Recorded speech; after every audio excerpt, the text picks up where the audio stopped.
خرم صاحب آپ ہی سے سٹارٹ کر لیتے ہیں. اگر انڈیا والے ایشو سے ہم لے لیں، مارکا حق کی سالگرہ بھی ہے تو خدا کا بہت خاص کرم تھا، لیکن انڈیا والا جو چیپٹر ہے اس سے ہمیں آنکھ ہٹانی نہیں چاہیے. وہ دشمن ایسا ہے کہ وہ خطرہ بدستور موجود ہے، وہ دوبارہ حملہ بھی کر سکتا ہے اور وہ دوبارہ اپنی پراکسیز کے ذریعے ملک کے اندر بھی کچھ ایسی کارروائی کروا سکتا ہے کہ کوئی بہت بڑا سانحہ نہ ہو جائے. تو ہمیں دونوں کے لیے تیار رہنا چاہیے، بارڈرز کے اوپر بھی اور ملک کے اندر بھی کوئی خلفشار نہ ہو جائے.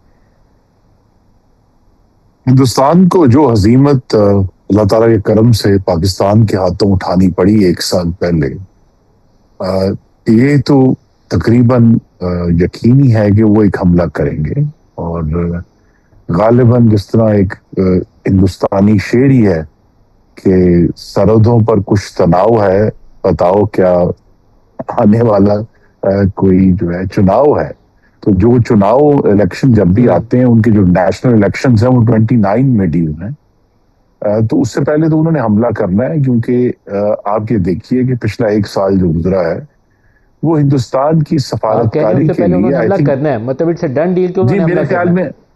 میرے خیال میں 2028 میں کسی وقت وہ ضرور اپنے اگلے چناؤ کی تیاری کے لیے پاکستان پر حملہ آور ہوں گے. لیکن پاکستان کے لیے پچھلا سال ایک معجزاتی سال تھا. پاکستان کی سفارتی ساکھ کے لیے، ہماری جو دنیا میں سٹینڈنگ ہے اور جو کریڈیبلٹی ہے اس کے لیے، اور ساتھ ہی ہندوستان کا غالباً ان لیونگ میموری، یعنی پچھلے 25 سے 30 سال میں مجھے نہیں یاد کہ اتنا بھیانک سال ہندوستان کی سفارتکاری کے لیے، اس کی انٹرنیشنل سٹینڈنگ کے لیے، اس کی جو الائنسز ہیں ان کے لیے.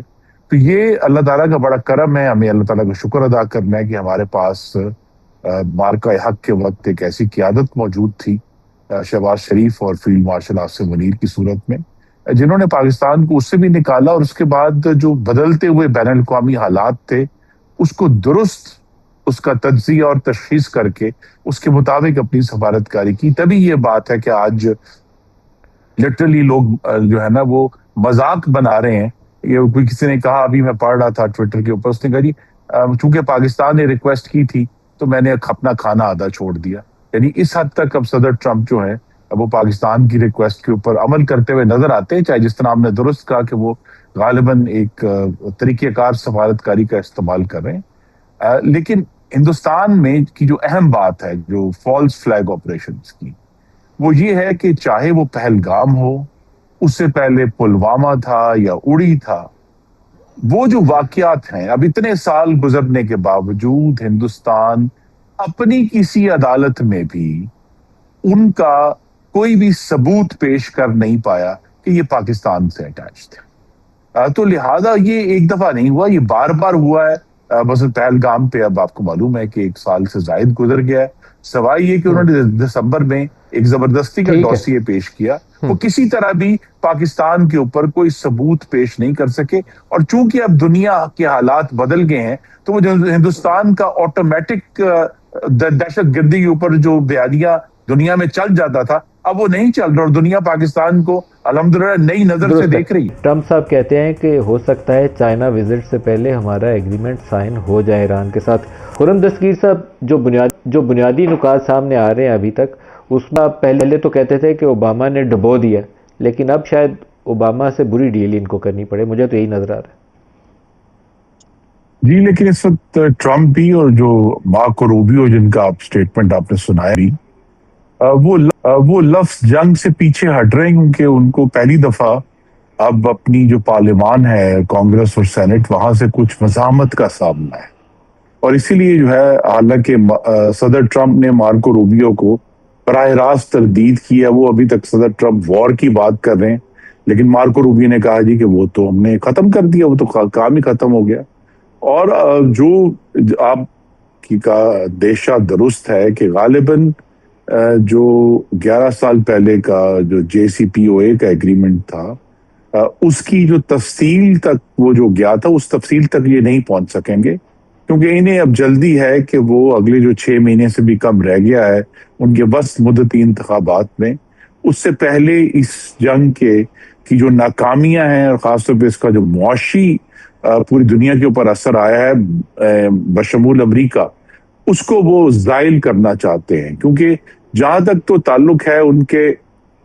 جو معاملات کا کہ جی ہم نے یہ حاصل کر لیا اور ہم نے وہ حاصل کر لیا، اس میں تو وہ دیکھیے مکمل طور پر ناکام ہے. کیونکہ دیکھیے انہوں نے پہلے کہا کہ جی ہاں ابھی تک جو ہے وہ ایران کا کوئی نیوکلیر میٹیریل وہاں سے نہیں ہٹا سکے. ابھی تک وہ ایران کی نیوکلیر پروگرام کو کہتے تھے جی ہم ختم کر دیں گے، وہ نہیں کر سکے. ایران کے میزائل پروڈکشن کو اور میزائلوں کو وہ ختم نہیں کر سکے. ابھی بھی کہتے ہیں جی کہ 40 سے 60% ایران کے میزائل موجود ہیں. وہ جو ڈیمانڈ تھی اسرائیل کی طرف سے آتی تھی کہ جی ایران جو ہے وہ فنڈنگ بند کر دے جو وہ کرتے ہیں حزب اللہ کی اور دوسروں کی، اس میں کوئی یعنی اس کی اب گفتگو بھی اب ہونا بند ہو گئی ہے. اور جو رجیم چینج تھا، رجیم چینج کا یہ مطلب تو نہیں کہ اگر آپ نے ایک ایرانی صدر کو شہید کر دیا تو رجیم چینج تو نہیں ہوا، رجیم تو اسی طرح موجود ہے. اور پوری دنیا میں، اور آپ نے ایک بہت کلیدی بات کی ندیم صاحب شروع میں، کہ آبنائے ہرمز اس جنگ کے شروع ہونے سے پہلے ایک ایشو نہیں تھا ان جو پوری مذاکرات ہو رہے، اب وہ ایشو ہے. اب آبنائے ہرمز میں ایران کی جو طاقت کا اظہار ہوا ہے اس جنگ کے دوران، وہ ایک انتہائی اہم تصویراتی معاملہ ہے، یعنی ایک اسٹریٹجک ایشو بن گیا ہے کہ ایران نے یہ ثابت کیا ہے کہ وہ بغیر کسی، حالانکہ ان کی نیوی جو ہے وہ اب تقریباً موجود نہیں ہے، بغیر کسی بحری بیڑے کے وہ آبنائے ہرمز کو بند کر سکتے. اور دوسرا انہوں نے یہ واضح کیا ہے کہ ایک نسبتاً ہلکی بمباری سے جو انہوں نے عرب ممالک پر کی ہے وہ پوری دنیا کی معیشت کو مفلوج کر سکتے ہیں. تو اب جو ہم کہتے ہیں عام طور پہ جنگوں میں یا نیگوسیشن میں بیلنس آف پاور ہے، اس وقت تو بیلنس آف اکنامک پین ہے کہ جو معاشی تکلیف ہے اس کا توازن ہے. اور اس وقت وہ جو توازن ہے اس کا جو پورا پلڑا ہے وہ صدر ٹرمپ کے کندھوں پر ہے کہ امریکہ کے اندر کی معیشت، پوری دنیا کی معیشت، ابھی وہ چائنا جا رہے ہیں، چائنا کی معیشت، ایسٹ ایشیا کی معیشت، وہ سب کی سب مفلوج ہیں اس جنگ کی وجہ سے، جس میں صدر ٹرمپ، اور جو جنگ صدر ٹرمپ نے خود ڈیلیبریٹلی شروع کی اور اپنے وہ کوئی مقاصد حاصل نہیں کر پائے، اور دنیا ان سے یہ کہہ رہی ہے کہ اب آپ اس معاملے سے پیچھے ہٹیں. اسی لیے جو ہیں وہ آپ دیکھیں کہ انہوں نے جو بڑی ایک اور اہم پیش رفت تھی کہ وہ جو 22 جو سیلرز تھے وہ بھی انہوں نے پاکستان کے حوالے کیے جو ان کے قبضے میں تھے. اسی کو وہ ایک خیر سگالی کا جو قدم تھا کہ امریکہ کی طرف سے خیر سگالی تھی کہ دیکھیے ہم نے پاکستان کو آپ کے 22 جو کشتی ران تھے یا ملاح تھے وہ ہم نے واپس کر دیے. تو اصل میں تو وہ پیچھے ہٹنا چاہ رہے ہیں، اور پاکستان کی انشاءاللہ جو اس میں کامیابی ہوگی وہ یہی ہے کہ دونوں اطراف کو فیس سیونگ کا ایک پروسیس ہے جس میں زیادہ جو امپورٹنس ہے وہ معاشی ایشوز کی ہوگی کہ کس طرح آپ نے ہرمز کو کھولنے کے نتیجے میں ایران جو ہے وہ اپنے اوپر سے پابندیاں ہٹوانے میں کامیاب ہوگا. خورشید صاحب، آپ کو یہ جو علاقہ ہے پورا ہمارا مڈل ایسٹ کا، Pakistan, South Asia, West Asia, یہاں نئی الائنمنٹس بنتی نظر آتی ہیں؟ کیونکہ مجھے لگتا ہے کہ اس کے لیے اب بنیاد رکھی جا چکی ہے، وہ بننی ہے پوسٹ ایران وار. ملک صاحب الائنمنٹس بن گئی ہیں. وہ جو کریک آنا تھا، سب سے بڑا تو کریک آیا سعودی عرب اور یو اے ای میں. یو اے ای نے ایک فرق الائنس کا انتخاب کیا، اور وہ جو کافی عرصے سے ان کا ایک تناؤ تھا، موسٹ ریسنٹلی یمن کے اوپر ہوا، لیکن اس سے پہلے جو ہے اور بھی ایشوز کے اوپر ان کا تناؤ رہا، کہ یہاں تک کہ اس نے اوپیک سے نکلنے کا اعلان کر دیا متحدہ عرب امارات نے، کیونکہ ادھر تو سب سے بڑا پلیئر جو ہے وہ سعودی عرب ہے. تو انہوں نے اوپیک سے نکلنا یہ تھا کہ اب ہم سعودی عرب کے زیر اثر نہیں ہیں اور ہم اپنا خود جو ہے وہ رستہ بنائیں گے. تو کریک تو آ گئے ہیں. اور دوسرا کریک تو یہ ہے کہ اس پوری جو جنگ گزری ہے اس میں جو عرب ممالک نے دہائیوں سے امریکہ کے اوپر قیاس کیا تھا، ان کے ہتھیار خرید کے، ان کو بیسز دے کے کہ امریکہ ان کو ایسی کسی جنگ میں تحفظ فراہم کرے گا، امریکہ نے ان کے لیے ایک گولی بھی نہیں چلائی. تو لہٰذا اب سب کو یہ اندازہ ہے، اور اسی لیے سعودی عرب کی جو دانش ہے وہ اس کو ہمیں سراہنا چاہیے کہ انہوں نے آج سے ایک تقریباً 10 مہینے پہلے یہ جان لیا کہ ان کو پاکستان کی طرف سے ایک ضمنی